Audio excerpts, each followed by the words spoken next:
Yellowstone's most terrible eruption occurred about 650,000 years ago, creating a 30 by 45-mile caldera or basin. The heat that fueled the eruption still fuels the park's hot springs, geysers, fumaroles, and mud pools. On July 23, 2024, visitors were sent running when an unexpected hydrothermal explosion spewed debris and steam hundreds of feet above the ground, and threw boulders the size of grapefruits tens to hundreds of feet from its source.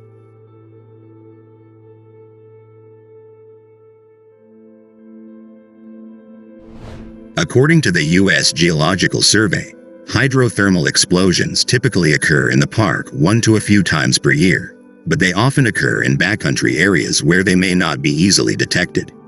No one was injured during the explosion, but several trails and fences were damaged. While not dangerous, visitors should still be careful because such explosions can happen at any time.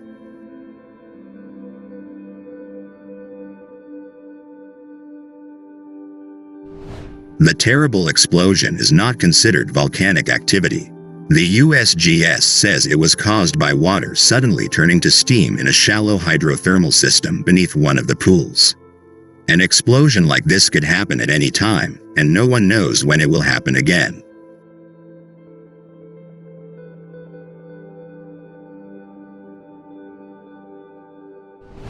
Yellowstone National Park is a symbol of the American West for many. The world's first national park was established when President Ulysses Grant created it in 1872. Most visitors to Yellowstone come for the wildlife and the vast, beautiful expanse of land. Many liken it to America's Serengeti.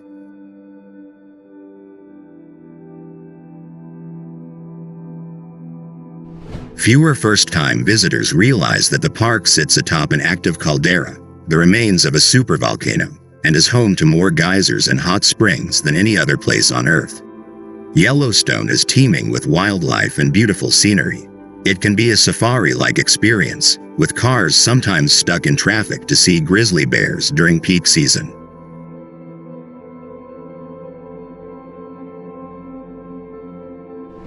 The park also has one of the largest elk herds in North America and is the only place in the lower 48 states with a wild bison population that has persisted since prehistoric times.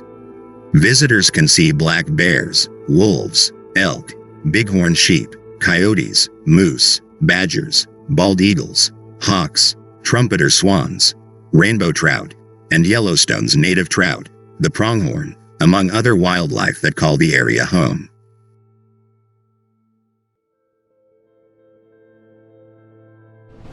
Because the park's ecosystems are diverse, from desert to grassland to subalpine forest, they support a variety of habitats that support a variety of wildlife.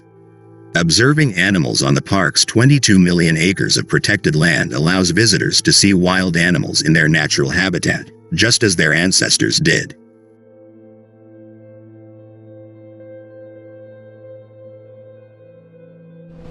Bison, the largest mammals in North America, travel in herds, although males are sometimes isolated by dominant males and live relatively solitary lives until mating season. Bison appear gentle and tolerant with their slow gait, but they can be quite vicious, especially when red dogs or calves are nearby.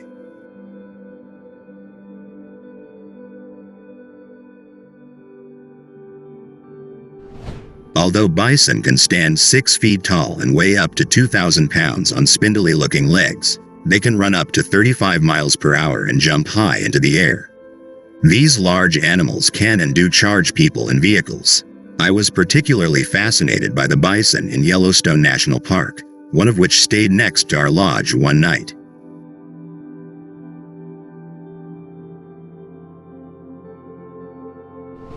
They looked ancient and majestic, although they shed a lot of their fur as the weather warmed. The animal that most Americans call a buffalo is actually a bison. Buffalo are found primarily in South Asia and Africa, and bison roam the Americas. Unlike buffalo, bison have large heads with beautiful thick beards that wrap around their ribs and a distinctive hump on their backs.